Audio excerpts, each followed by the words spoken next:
doctor giving medicine, he might give you arsenic, sincerely. And he might give you sulfuric acid, sincerely.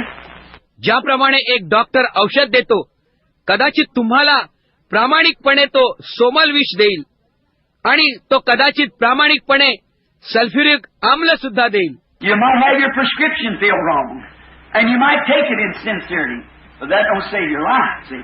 कदाचित तुम्ही तुमची औषध योजना चिठ्ठी चुकीची भरलेली असेल आणि ते तुम्ही प्रामाणिकपणे घ्याल, परंतु ते तुमचे प्राण वाचवू शकणार नाहीत. समजले? No, sir, you've got to know what you're doing. नाही महाशय, तुम्हाला माहित असलेच पाहिजे तुम्ही काय करीत आहात. And anything contrary to God's word, I don't care what it is and how long it's been in existence, it's still wrong. आणि कोणतीही गोष्ट परमेश्वराच्या शब्दाच्या विरुद्ध मी पर्वा करीत नाही ती काय आहे ते आणि किती काळापासून ती अस्तित्वात आहे, ती अद्यापही चूकच आहे. Peter gave them an eternal prescription on the day of Pentecost.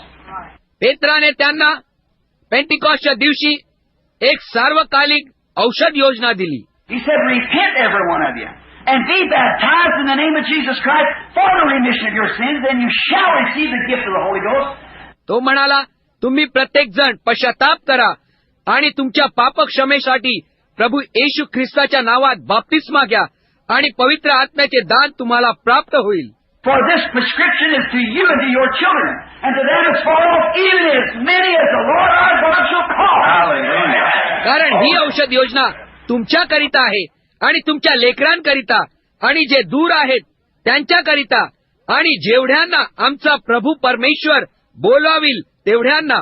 Right, it's an eternal prescription.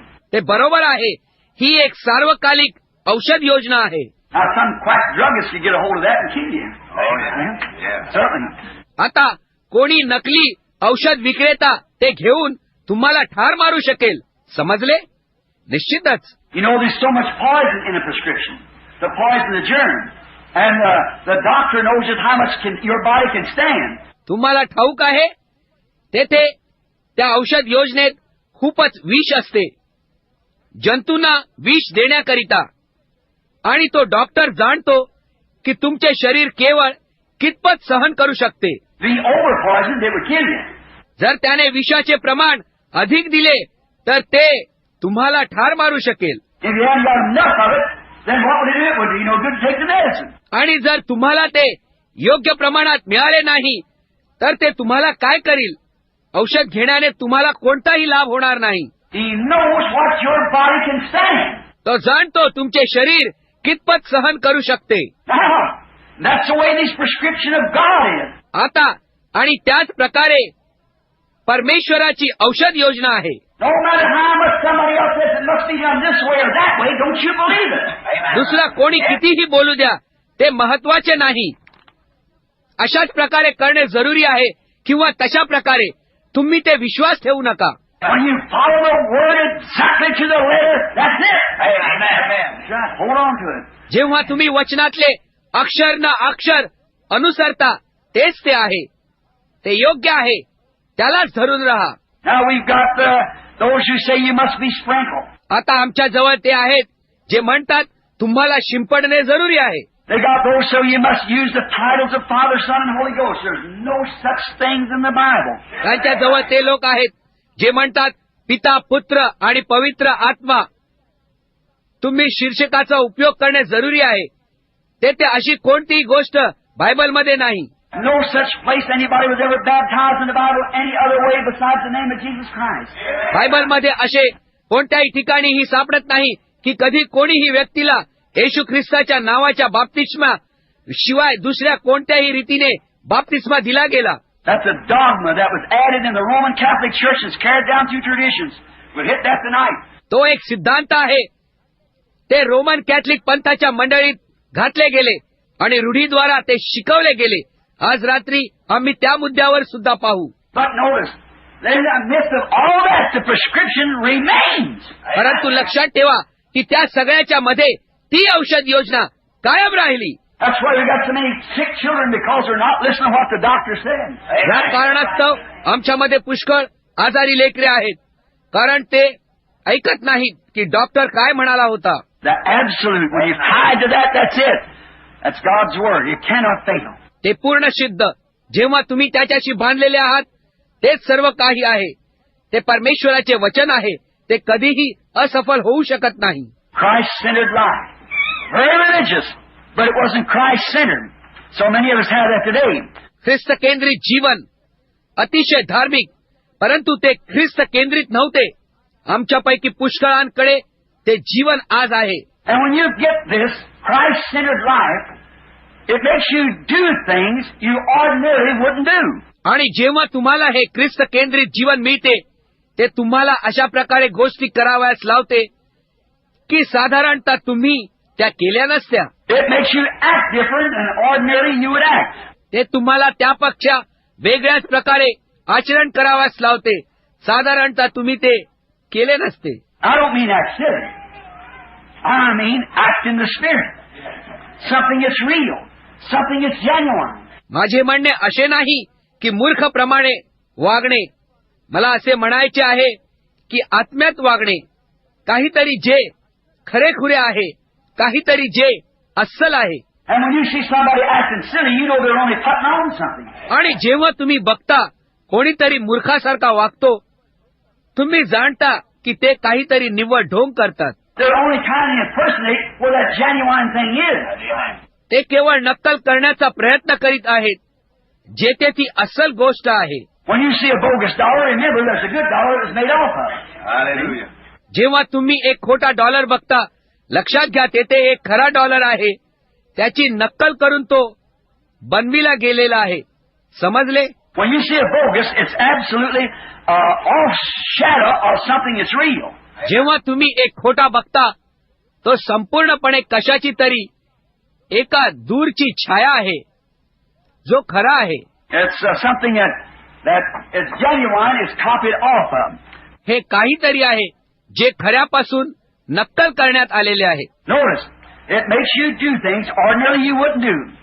Oh, it is something you are certain, you are very certain of it when you get this absolute. You're positive of it. लक्षात ठेवा, ते तुम्हाला अशी गोष्ट करावयास लावते ज्या साधारणतः तुम्ही करणार नाहीत. ओ हो, ते काहीतरी आहे. तुम्ही निश्चित असता, तुम्ही त्याच्याबद्दल निश्चित असता. जेव्हा तुम्हाला हे पूर्ण सिद्ध प्राप्त होते, तुम्ही त्याच्याबद्दल होकारात्मक असता. You don't take what somebody else has experienced. तुम्ही ग्रहण करीत नाही, दुसऱ्या कोणत्या तरी व्यक्तीचा अनुभव ग्रहण करीत नाही. That's the reason Christianity has become like little kids in the Bible, little kids in school. त्याच कारणास्तव की ख्रिस्तीयता बायबलमधील लहान मुलांप्रमाणे झाली आहे. मला क्षमा करा, आणि शाळेतल्या लहान मुलांप्रमाणे नाही. They try to copy one off the other. And if that guy's wrong, the whole thing's wrong. See, you got the whole bunch of them wrong. ते एक दुसऱ्याची नक्कल करण्याचा प्रयत्न करतात, आणि जर तो मनुष्य चूक आहे तर ती संपूर्ण गोष्ट चुकीची आहे. समजले? तुम्हाला त्यांचा संपूर्ण गटच चुकीचा सापडतो. Oh my, don't copy. Meeting yourself. हो, नक्कल करू नका. तुम्ही स्वतः त्याला भेटा. Come to Christ. I couldn't take somebody else's experience. I wanted it myself. Amen. जेव्हा मी ख्रिस्ताकडे येतो, मी दुसऱ्या कोणाचा अनुभव घेऊ शकलो नाही. मला स्वतःला तो हवा होता. I remember when I read Zane Grey's Lone Star Ranger. मला आठवते जेव्हा मी झेन ग्रेचे लोन स्टार रेंजर हे पुस्तक वाचले. I tore 2 or 3 bruises from Mama, riding around the house, the galloping on this hobby horse broom. मी आईच्या 2 किंवा 3 झाडू मोडून टाकल्या. झाडूवर स्वार होऊन घरात चोहीकडे मी धावलो, जेव्हा मी ह्या घोडा खेळण्याच्या झाडूवर स्वार झालो. I read that story of the Lone Star Ranger, and how he brought the justice to the Big Bend. मी ती कथा वाचली लॉन स्टार रेंजरची, आणि कशा प्रकारे त्याने बिग बेंडला न्याय मिळवून दिला. Then I read Edgar Rice Burroughs' fiction story of Tarzan the Apes. त्यानंतर मी एडगर राईस ब्रोकची टार्झन आणि एप्सची काल्पनिक कथा वाचली. Mother had an old fur rug, a sealskin rug or something that Mrs. Watson had given her from the fire, and it laid on her room. आईकडे जाड लोकरीची कांबळ होती, seal प्राण्याच्या कातड्याची कांबळ किंवा काहीतरी जे श्रीमती वाथेन हिने तिला आगीच्या ठिकाणाहून दिले होते आणि ते तिच्या खोलीत पडून होते. I took that rug out. Mama doesn't know the wind is blowing out. And I took it out and cut it up and made me a Tarzan suit and stood up in the tree. आणि मी ते कांबळ बाहेर काढले. आईला माहित होते त्यामधून वारा वाहू शकत नव्हता आणि मी ते बाहेर काढले आणि त्याला तो कापला आणि माझ्याकरिता एक टार्झनचा पोशाख बनवला आणि एका झाडावर जाऊन बसलो. I had my time in the tree. I was Tarzan suit because I had seen what he done. I wanted to do it too. या टार्झनच्या पोशाखात मी झाडावर राहण्यात माझा अर्धा समय घालवला, कारण मी पाहिले होते त्याने काय केले होते. मला सुद्धा तेच करण्याची इच्छा होती. But one day, by the grace of God, I got a hold of the real book. परंतु एके दिवशी परमेश्वराच्या कृपेने मी खऱ्या पुस्तकाचा बायबलचा ताबा घेतला. My song and story has been to be like Jesus on earth. I long to be like Him. माझे गीत व कथा ही राहिली, येशू सारखा होईन, पृथ्वीवर त्याच्यासारखा बनण्याची उत्कट इच्छा आहे. I don't want to be a bishop or some great fellow in the church, some pope or some priest. I want to be like Jesus. मला बिशप बनण्याची इच्छा नाही किंवा कोणीतरी महान मनुष्य मंडळीमध्ये कोणी पोप किंवा कोणी याजक. मला येशू सारखे व्हायचे आहे. An absolute. It makes you different. एक पूर्ण सिद्ध, ते तुम्हाला वेगळे बनवते. There's something about it to read His Word and something in your heart you long to be like Him. काहीतरी विशेष त्याचे वचन वाचनाविषयी आहे आणि काहीतरी तुमच्या हृदयात तुम्ही त्याच्यासारखे बनण्याची उत्कट इच्छा धरता. You're certain. It's like the absolute to the Christ, the absolute to the Christian is like it's like the anchor in the ship. तुम्ही निश्चित असता ते ह्यासारखे आहे. एक पूर्ण सिद्ध ख्रिस्तासाठी, एक पूर्ण सिद्ध ख्रिस्ती लोकांकरिता ते ह्यासारखे आहे. ते जहाजावरील नांगराप्रमाणे आहे. Yes. You got to have an absolute. होय, तुम्ही तुमच्याकडे एक पूर्ण सिद्ध असायलाच पाहिजे. And if Christ is your absolute, it's like the anchor that when the sea is very rough and the ship is about ready to sink and only one hope you have is cast anchor.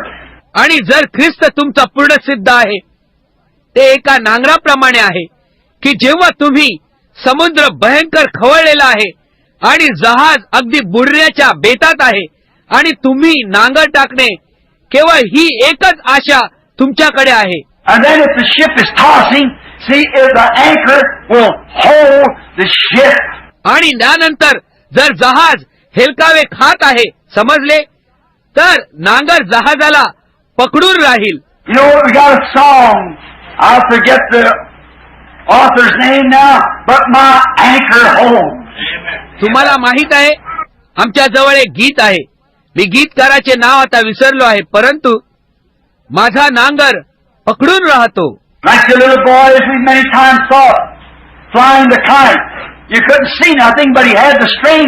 एका लहान मुलाप्रमाणे जसे आम्ही पुष्कळ वेळा विचार केला आहे, जो पतंग उडवतो, तुम्ही काहीच पाहू शकत नाही, परंतु त्याच्याकडे दोर असते. And a man passed by and said, "What are you doing, son?" He said, "I'm flying my kite." आणि एक मनुष्य जो जवळून चालला आणि म्हणाला, "सोन्या, तू काय करीत आहेस?" तो म्हणाला, "मी माझा पतंग उडवत आहे." He said, "What you got in your hand?" He said, "The string." तो म्हणाला, "तुझ्या हातात काय आहे?" तो म्हणाला, "दोर." He said, "Where's the kite?" He said, "I don't see it." म्हणाला, "पतंग कोठे आहे?" म्हणाला, "मला तो दिसत नाही." "Well, how do you know you're flying a kite?" He said, "I can feel it. It's a tug." ठीक आहे, तुम्हाला कसे ठाऊक आहे की तुम्ही पतंग उडवीत आहात? तो म्हणाला, "मला ते जाणवते, तो जोराने खेचीत आहे." See, at the end of that string, there was an absolute. समजले? त्या दोराच्या शेवटी तेथे एक पूर्ण सिद्ध होते. that his little way, that kite was his absolute, so he could say he was flying a kite. त्याच्या लहानशा मार्गात तो पतंग त्याचे पूर्ण सिद्ध होते, म्हणून तो सांगू शकला तो एक पतंग उडवत आहे. Though he couldn't see it, but he had a hold something that had a hold of it. जरी तो पाहू शकत नव्हता, परंतु त्याने काहीतरी पकडून ठेवले होते की त्याची पकड कशावर तरी होती. That's the way a man, when he's born again of the Holy Spirit, he's got a hold of something, he's got an anchor out, and the storms doesn't shake him. आणि त्याच प्रकारे एक मनुष्य असतो, जेव्हा तो पवित्र आत्म्याने नवीन जन्मलेला असतो, त्याच्याकडे काहीतरी पकडून ठेवलेले असते. त्याचा एक नांगर असतो जो बाहेरील पलीकडील पकडलेला असतो आणि वादळ त्याला हलवू शकत नाही. He knows he's all right. He's anchored. All right. तो जाणतो की तो सुरक्षित आहे, तो नांगर टाकून आहे. ठीक आहे.